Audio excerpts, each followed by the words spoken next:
నమస్తే, గాంధీ భవన్ లో ఉన్నాం. ఓట్ చోరీ పైన పెద్ద ఎత్తున గాంధీ భవన్ లో ప్రోగ్రామ్ నడుస్తుంది. ఫిరోజ్ ఖాన్ గారు ఉన్నారు, నాతో పాటు మాట్లాడదాం. ఏం చెప్తారు, ఏంటి ఈ కార్యక్రమానికి డీటెయిల్స్ ఏంటి? సింపుల్. దీనిలో రాహుల్ గాంధీ గారు మొత్తం చూపిస్తున్నారు ప్రతి ఒక్క స్టేట్లో ఎట్లా బీజేపీ దొంగ ఓట్లు పెట్టి ఎలక్షన్లు గెలుస్తున్నారు. పబ్లిక్ పని చేయరు, సబ్కా సాత్ సబ్కా వికాస్ సబ్కా ప్రయాస్ లంగా దొంగ మాటలు మాట్లాడతారు, కానీ ప్రజలకి ఏం మేలు చేయరు. దాని తర్వాత కూడా ఎలక్షన్లు గెలుస్తున్నారు. సో మా కార్యకర్తకు మేమేం చెప్తున్నామంటే, మా కాంగ్రెస్ కార్యకర్త చాలా గట్టి కార్యకర్త, కానీ వాళ్ళు గ్రౌండ్ మీద ఉండరు. గ్రౌండ్ మీద మనం పోవాలి. బీజేపీ పవర్ వాళ్ళ పన్నా ప్రముఖ్, వాళ్ళ పన్నా ప్రచారక్. ఈ పన్నా ప్రచారక్ ఏమున్నది, ఒక పేజ్ ఉంటుంది ఓటర్ లిస్ట్ది, ఒక పేజ్కి వాళ్ళ దగ్గర ఒక లీడర్ ఉంటారు. మా దగ్గర అట్లాంటి ఏం లేదు. అక్కడనే వాళ్ళు దొంగ ఓట్లు తయారు చేస్తున్నారు. బీహార్లో గెలిచిందంతా కూడా దొంగ ఓట్ల పైన గెలిచిరంటారా? వినండి, స్పెసిఫిక్ క్వశ్చన్తో బీహార్తో ఇట్లా గెలిచిరంటే నేను ఆన్సర్ చేయలేను, రైట్? ఎందుకంటే నేను అక్కడ లేను, అక్కడ వాస్తవాలు నాకు తెలియదు. కానీ మీరు అడిగిన సమాధానం ఏమంటే, ఈ దొంగ ఓట్లు మేము చూపిస్తున్నాం. కర్ణాటక కానీ, బీహార్ కానీ, మహారాష్ట్ర కానీ, హర్యానా కానీ మేము చూపిస్తున్నాం. ఇట్లాంటి సేమ్ దొంగ ఓట్లు నేను కూడా చూపించిన హైదరాబాద్లో. నాంపల్లి కాన్స్టిట్యువెన్సీలో 1 లక్ష దొంగ ఓట్లు, హైదరాబాద్ లోక్సభలో 6 lakhs. సో నేను చూపించింది ఎంఐఎం వాళ్ళు చేసే దొంగ ఓట్లు, రాహుల్ గాంధీ చూపిస్తున్నాడు బీజేపీ చేసిన దొంగ ఓట్లు. సో నా pattern BJP pattern same, MIM pattern BJP pattern same.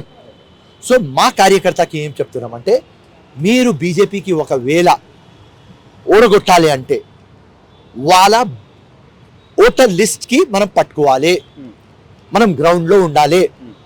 Most important booth level agent, వాడు మోస్ట్ ఇంపార్టెంట్. వాడు ఎప్పుడు రాత్రి పగలు ఆ బూత్ వెనుకనే ఉండాలి. దానికోసమే ఇలా మేము మీటింగ్ పెట్టుకున్నాం. జూబ్లీ హిల్స్లో మీరు గెలిచిరు కదా, జూబ్లీ హిల్స్లో పెద్ద ఎత్తున రెగ్గింగ్ జరిగింది, దొంగ ఓట్లు పడ్డాయనండి. మరి ఫిరోజ్ ఖాన్ ఎక్కడ కూడా జూబ్లీ హిల్స్లో దొంగ ఓట్ల పైన ప్రచారం చేయలేదా? వినండి, ఫస్ట్ దొంగ ఓట్లు ఒకవేళ పడితే మాలాగా ప్రూఫ్లు ఇవ్వాలి. ఇప్పుడు నాంపల్లిలో దొంగ ఓట్లు ఉన్నాయని ప్రూఫ్లు పెట్టి మాట్లాడుతున్నాను. హైదరాబాద్ ఎంపీ దానిలో ఉన్నాయని ప్రూఫ్లు పెట్టి మాట్లాడుతున్నాను. ఇక్కడ బీఆర్ఎస్ వాళ్ళు పార్టీ జూబ్లీ హిల్స్ గురించి మాట్లాడుతున్నారు, ఉట్టి అలిగేషన్స్. సో అలిగేషన్ ప్రూఫ్లు చూపి మేము గమ్మును కూకుంటాం, లేకుంటే మేము లొంగిపోతాం.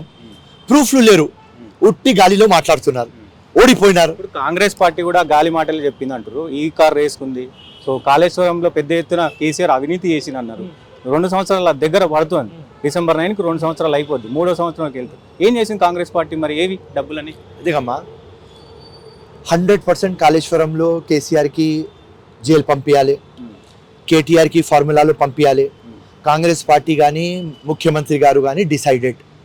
కానీ ఇది మన డెమోక్రసీ. దీనిలో జ్యుడిషియరీ, ఆ జ్యుడిషియరీకి మైండ్లో పెట్టుకొని మనం ముందుకు పోవాలి. మేము ఏదైనా చేస్తుంటే వాళ్ళు పోయి కోర్టులకు పిటిషన్లు వేస్తున్నారు. సో ఏ రోజు మాకు వాళ్ళు దొరుకుతారు. ఇప్పుడు దాకా ఏమైంది, ఫార్ములాలో గవర్నర్ గారు సంతకం చేయలేదు, మొన్న చేసినారు. ఇప్పుడు ఇన్వెస్టిగేషన్ స్టార్ట్ అయింది. ఏ రోజు గ్రిప్ మేము తీసుకుంటాం కేసులో, ఆ టైం తప్పకుండా జైలుకి పంపించేస్తాం. ఇప్పుడు ఎమ్మెల్యేలు, ఫిరాయింపు ఎమ్మెల్యేలకు సంబంధించి సో మీ మేనిఫెస్టోలో ఉంది ప్రోత్సహించొద్దు అని చెప్పి. మీరు ఫిరాయింపు ఎమ్మెల్యే దానం నాగేందర్ని ఎంపీ సీట్ నుంచి కంటెస్ట్ చేశారు, మరి ఎట్లా తీసుకున్నారు? 100% రిజైన్ ఇవ్వాలి ఆయన, 100%. Danam Nagender case open and shut case, ఆయన వారం లోపల రిజైన్ చేస్తారు, రైట్? అండ్ నెక్స్ట్ కంటెస్ట్ చేస్తారు, 100% గెలుస్తారు కూడా. ఇది. Thank you.